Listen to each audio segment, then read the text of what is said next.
Information en temps réel.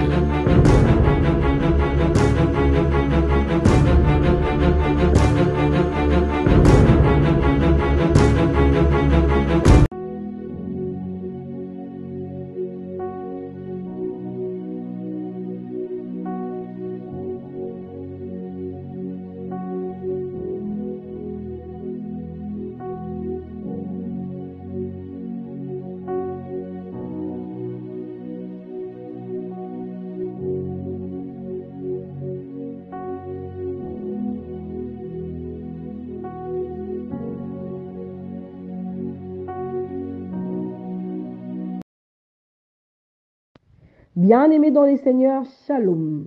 Paix et grâce de l'Éternel dans vos maisons, j'espère que vous allez bien. Alors, nous venons encore à vous aujourd'hui pour vous raconter ou vous expliquer sur la situation qui oppose Papa Amos et M. Alain Olangui. Et nous sommes aujourd'hui à notre 6e épisode. Pour une bonne compréhension, n'oubliez pas de revoir les épisodes précédents pour mieux comprendre ce que nous allons vous expliquer aujourd'hui. N'oubliez surtout pas aussi de liker, de partager ces vidéos et surtout de vous abonner pour que nos vidéos ne soient pas signalées. Cette page est une page qui vous informera en temps réel, en temps vraiment réel de tout ce qui se passe ou de tout ce qui s'est passé que vous avez entendu. Loin de nous l'idée de mentir ni de nuire à qui que ce soit. Nous viendrons ici seulement pour vous dire la vérité, rien que la vérité, vous donner des explications vraies, claires. Alors, comme je vous ai dit tout à l'heure, pour mieux comprendre cet épisode 6, veuillez suivre les 5 derniers épisodes. Voilà, aidez-nous vraiment, travaillons ensemble pour que nous puissions vous amener à mieux comprendre ce qui s'est passé. Comme nous avons dit dans l'épisode précédent, par rapport à la fontaine d'eau qui était en panne, lorsque monsieur le juriste arrive, il demande pourquoi la prise est-elle débranchée. On lui explique que cette fontaine causait de coupures intermittentes. En fait, ça faisait sauter le courant. Voilà pourquoi elle a été débranchée. Et la maman lui répond: je ne sais pas, on doit appeler Papa Amos pour lui poser la question puisque c'est lui qui a demandé à ce que l'appareil soit débranché.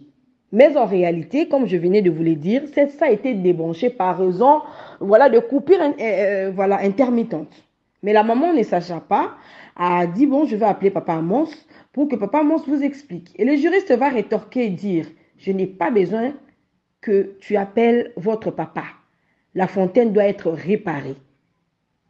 Fort confiant de lui et de leur travail abattu, il va dire à cette maman: parce que ce dimanche d'ailleurs, nous viendrons installer le nouveau comité, en même temps expulser votre papa et tout son staff.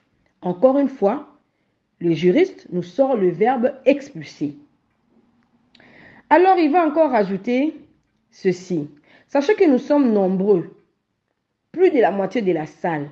Là, il parlait donc du recrutement fait dont j'avais mentionné dans les épisodes précédents.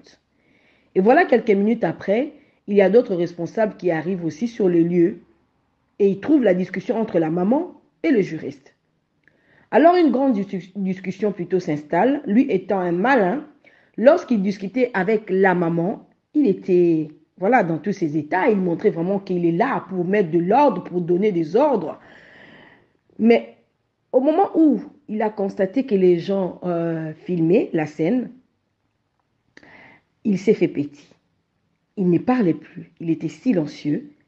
Vraiment, il faisait l'innocent, comme s'il n'a rien fait, comme s'il venait là pour chercher la paix. Et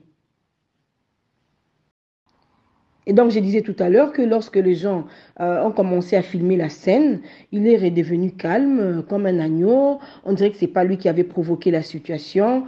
Je vous mets les vidéos, vous allez suivre. Ces vidéos avaient aussi déjà avaient circulé il y a quelques mois.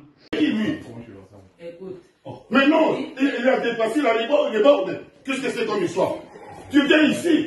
Hein? On te reçoit ici comme un frère. Aujourd'hui, tu te retournes contre nous. Tu vas dire quoi? Non, on ne va plus accepter. C'est trop. C'est trop, je dis, c'est trop. Non. 9 3 de l'eau. Tu étais là. Oui, mais attends. Qu'est-ce que écoute-moi. Ça peut sauter les Voilà. ça peut sauter l'électricité pour les appareils. Tu vois l'appareil là. On a eu des problèmes pour la connexion. C'est quoi? Qu'est-ce que tu veux dire? Non, ça c'est faux. Et Fanny, c'est faux. Non. Tu es un frère, tu n'es plus un frère. Tu viens ici, tu commences à. Tu n'es plus mal. Non. Je veux dire, c'est pas un frère que moi j'ai connu. C'est pas un frère que moi j'ai connu. Non. Non, on va pas accepter ça. C'est faux. Non, c'est faux. Moi j'ai souffert, Ephraïm. Depuis 94, moi j'ai souffert. Pour ce siège. Depuis 94, j'ai pris ma jeunesse. Et puis tu viens ici, tu veux dire quoi ça? Dit, on va envoyer un technicien. Et pour cela, on va vous envoyer un mail. On va confirmer le rendez-vous parce que je voulais savoir s'il passe aujourd'hui ou pas. Le problème, c'est lequel? Alors, les problèmes, On ne veut plus de ce taux-là. Écoute-moi, je vais vous. Non, il doit venir accélérer les gens ici chaque jour. Mais c'est quoi ça? Mais non. Oui, maman. on ne l'a pas jeté. Mais non, on ne le sait pas. On ne le sait pas. Moi, je ne le sais pas. Mais moi, je t'avais dit de parler de papa, non? C'est ça, oui. Avant de commencer, appelle papa. Oui, c'est ça qu'il a dit, oui. Il a eu la réponse. Oui. Cette réponse est vraie ou fausse? Laquelle ça? Quelle promo? Je trouve l'appareil. Je dis oui, mais l'appareil est juste à côté. Et alors, je regarde, je me dis, mais qu'est-ce qui fait que l'appareil est débranché? Il faut le remettre. Et c'est là que maman, maman appelle papa. Maman qui m'y appelle papa. Et papa lui dit, en fait, il y a un court-circuit qui fait que lorsqu'on branche l'appareil. Nous venons de suivre la vidéo. Le problème n'était pas la fontaine. Le grand problème était celui de dire qu'il viendrait expulser Papa Amos. Malheureusement, cette partie-là n'a pas été filmée, mais en tout cas, il l'a dit. Et comme lui persistait avec cette position, celle de réparer la fontaine, celle de dire qu'ils viendront installer leur nouveau comité, il ne voulait pas partir. C'est ainsi qu'on va faire encore appel à la police. Et lorsque la police arrive, elle demande, c'est qui le responsable? Les gens qui étaient là répondent que c'est Tata, donc Papa Amos. Comme Tata était déjà mis au courant de la situation, il était déjà en route et la police va demander alors, vu que le responsable du lieu n'est pas encore présent, que tout le monde quitte le bâtiment et que la porte soit fermée par un des responsables. Lorsqu'ils sont sortis du bâtiment, le juriste monte dans sa voiture et part. Quelques minutes, Tata arrive et trouve la police sur place et s'entretient avec elle. Et la police demande à Tata, soit lui ou une personne qui peut déléguer, aller au bureau de la police pour porter plainte et c'est ce qui a été fait. Vous allez compter avec moi la deuxième plainte au nom du juriste. La suite, vous l'aurez dans l'épisode 7. N'oubliez pas de liker, de partager, de commenter, surtout de vous abonner. Cette page est une page qui vous informera en temps réel.